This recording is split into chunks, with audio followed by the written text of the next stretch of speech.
एक दूसरे को बहुत देर से देखते रहना, स्लिप हो जाना और जोक्स के बीच में हंस देना। नो वे होम के सेट में एक्टर्स को काफी शर्मनाक चीजों का सामना करना पड़ा था। जो परफेक्शन हम स्क्रीन में देखते हैं, असल में बिहाइंड द सीन्स में एक अलग ही कहानी होती है। तो आज हम वो सीन्स देखेंगे जो स्पाइडरमैन के एक्टर्स के लिए काफी शर्मनाक था। तो मेरा नाम है तानिम और आप देख रहे हैं T17 का और एक वीडियो।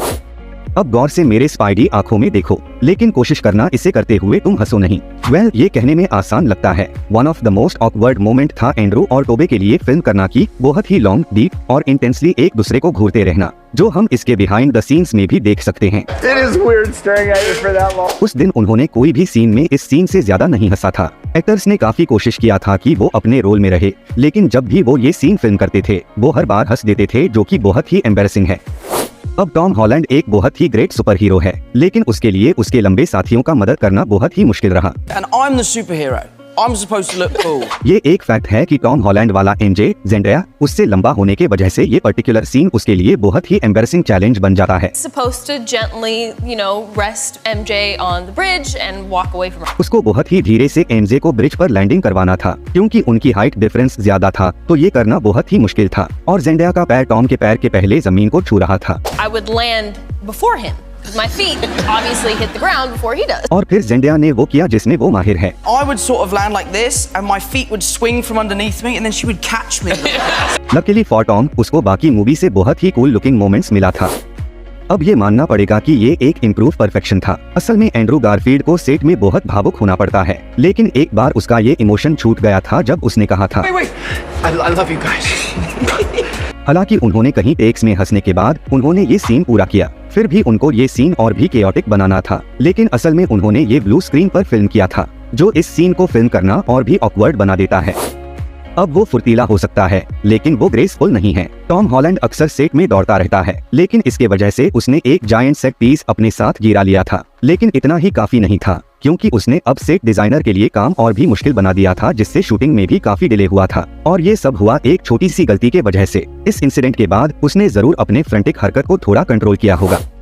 अब कौन है सबसे शैतानी villain? The one and only Willem Dafoe, जिन्होंने ग्रीन गॉब्लिन को बहुत ही शानदार तरीके से परफॉर्म किया है। जेंडेया ने कहा था कि विलियम डैफो असल में सेट में एक्टर्स को डरा देते थे। उसका और टॉम का एपिक बैटल कास्ट और क्रूज के लिए देखते रहना बहुत ही शर्मनाक था, क्योंकि विलियम डैफो ने अपनी जबरदस्त परफॉर्मेंस से सबको डरा दिया था। उसके इस परफॉर्मेंस की वजह से मूवी में ग्रीन गॉब्लिन का टेरर और भी ज्यादा हो गया था।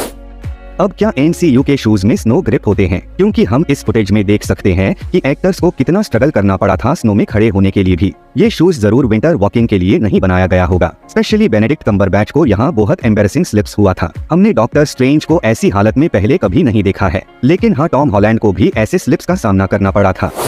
अब सीजीआई के बिना कुछ चीजें काम नहीं करती है। एक्टर्स को फिल्मिंग करने के लिए अक्सर काफी ऑकवर्ड सेटअप्स का सामना करना पड़ता है, लेकिन ये वाला सीन फिल्मिंग करना बहुत एम्बैरेसिंग था। One day they will be something. But right now it's just two guys in blue suits. हाँ, टॉम और जेंडेया के पीछे दो ब्लू सूट पहने आदमी पड़े हुए थे। ये सीन फिल्मिंग करना उनके लिए काफी ऑकवर्ड था। There is also he's called Colin. He's in a blue suit. तो ब्लू सूट वाले कोलिन, हम तुम्हें अप्रिशिएट करते हैं। अब टोबे मैगवायर बदनाम है अपने पीठ को इंजर्ड करने के लिए। टोबे मैगवायर ने अपने पीठ को इंजर्ड कर लिया था, जहां वो सेकंड फिल्म करने के लिए भी तैयार नहीं था, लेकिन ये एक प्लान था ज्यादा पैसा पाने की, और उसको पनिशमेंट देने के लिए टीम ने उसकी बैक पेन की डायलॉग्स स्क्रिप्ट में लिखा था। और जब उन्हें दोबारा मौका मिला तो कौन ये छोड़ना चाहेगा। और फिर टोबे ने अपनी बैक पेन की डायलॉग्स बोलकर दोबारा अपनी पुरानी यादें ताजा कर लिया था। अब वो कितना अमेजिंग है, तो वो तीनों स्पाइडरमैन में सबसे ज्यादा अमेजिंग है। अपने पास्ट का रेफरेंस देना सबको पसंद होता है, और किसी को याद है एंड्रू गारफील्ड है द अमेजिंग स्पाइडरमैन, लेकिन ये बात टोबे मैगवायर ने नहीं भूला था नो वे होम में। तो उसने अमेजिंग स्पाइडरमैन वाला जोक बोला था बिना इस टेक को बर्बाद करते हुए।